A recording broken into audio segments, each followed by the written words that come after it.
Hi! Hello! అందరికీ నమస్కారమండి. Welcome to our channel. చాలా కాలం తర్వాత హైదరాబాద్‌లోని నాంపల్లి సీబీఐ కోర్ట్‌కి మన జగనన్న అయితే హాజరవ్వబోతున్నారు.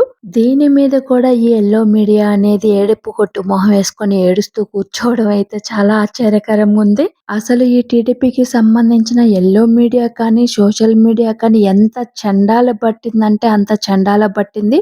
ఎందుకిలా అంటున్నానంటే జగనన్న విదేశాలకి అంటే వాళ్ళ కూతుర్ల దగ్గరికి పోవాలననేసనని కోర్ట్‌కి అప్పీల్ పెట్టుకుంటే పర్మిషన్ ఇవ్వమని జెప్పి జగన్మోహన్ రెడ్డి ఇదిగిదిగో పర్మిషన్ పెట్టుకున్నారు. కోర్టు తిరస్కరించింది. కోర్టు 4 చివాట్లు పెట్టింది.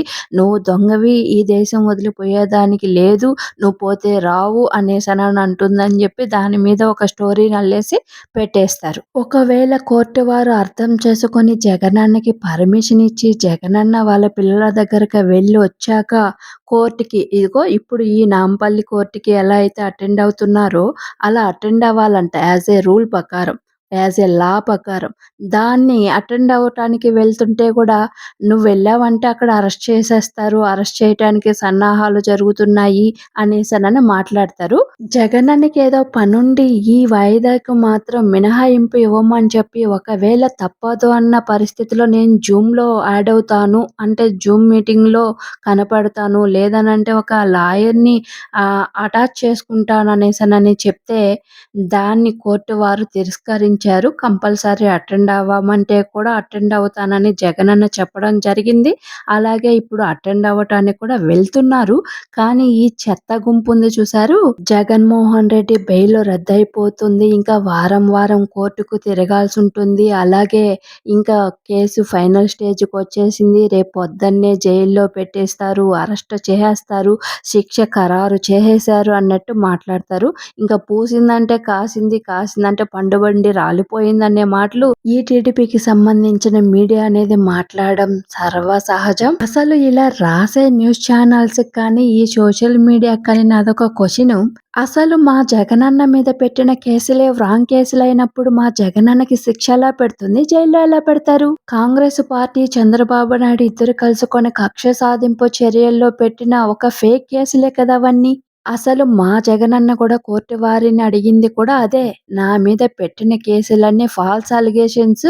వాళ్ళు వేసిన కేసులకి ఎటువంటి ఎవిడెన్సు లేవు. అసలు ఈ కేసులకి విచారణ అర్హతే లేదని మా జగనన్న పిటిషన్ వేస్తే అవన్నీ పక్కన పెట్టి కోర్టు వారికే 1 గంట సేపు సమయాన్ని కేటాయిస్తాడా జగన్మోహన్ రెడ్డి? ఎంత ధైర్యం, ఎంత అహంకారము అనేసనని మాట్లాడుతుండే మీడియా ఒక పక్క అయితే, ఇంకొక పక్కేమో ఈ టీడీపీకి సంబంధించిన నాయకులు చట్టాలంటే అసలు గౌరవం లేదా? న్యాయ వ్యవస్థలంటే అసలు రెస్పెక్ట్ లేదా? అని మాట్లాడేటోళ్ళు ఇంకో పక్క.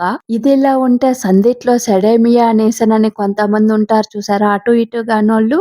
వాళ్ళేమో అప్పట్లో ఈ కేసులన్నీ పెట్టింది కాంగ్రెస్ పార్టీయేను. ఇప్పుడు ప్రెజెంట్ తెలంగాణలో ఉండేది కూడా కాంగ్రెసేను. ఈరోజు జగన్మోహన్ రెడ్డి వస్తే అరెస్ట్ చేసేస్తారు అని మాట్లాడుతున్నారు. అలాంటోళ్ళకి కూడా నా సమాధానం ఒకటే. రాజశేఖర్ రెడ్డి గారు కాంగ్రెస్‌కి ఎంతో చేశారు. ఉండుంటే ఇంకా ఎంతో చేసుండేటోళ్ళు. కానీ అలాంటి వాటిని ఏది ఈ కాంగ్రెస్ అనేది గుర్తుపెట్టుకోకుండా రాజశేఖర్ రెడ్డి గారు చనిపోతానే జగన్మోహన్ రెడ్డి వాళ్ళు చెప్పినట్టు వినలేదని చెప్పి జగన్మోహన్ రెడ్డి మీద లేని కేసులన్నీ పెట్టి జైలు పాలు చేసినందుకు, అలాగే ఒకటిగా ఉన్న తెలుగు ప్రజల్ని 2గా విడదీసిన పాపానికి కాంగ్రెస్ పార్టీకి పుట్టగతులు లేకుండా పోయాయి. ఏదో ఆ తెలంగాణ ప్రజలు కాస్తో కూస్తో కృతజ్ఞతా భావంతో ఉండడం వలన ఆ స్టేట్ ఇవ్వడానికి కాంగ్రెసే కారణం అని చెప్పి గుర్తించి ఒక్క ఛాన్స్ అయితే ఈ కాంగ్రెస్‌కి ఇవ్వడం జరిగింది. ఇంకొకసారి మా జగనన్న జోలికొచ్చిందా ఈ కాంగ్రెస్ పార్టీ, నా సామి రంగా అంట అసలు ఇంక కాంగ్రెస్ ఒకప్పుడు ఉండేదని చెప్పుకునేలాగా అయిపోతది. చూడాల జగనన్న చాలా కాలానికి మళ్ళీ హైదరాబాద్‌లో అడుగుపెట్టబోతున్నాడు. తెలంగాణ ప్రజలు జగనన్న కోసం రేపు ఎంతగా వెయిట్ చేస్తుంటారో, ఎలా ఉంటుందో అనేది ఊహించుకుంటేనే అబ్బా! అసలు ఆ ఫీలింగే వేరప్పా! తెలంగాణలో మన జగనన్న శత్రువులకి ఈ రోజటి నుంచే నిద్ర పట్టకపోవచ్చు. చూడాలి మరి. Thank you all.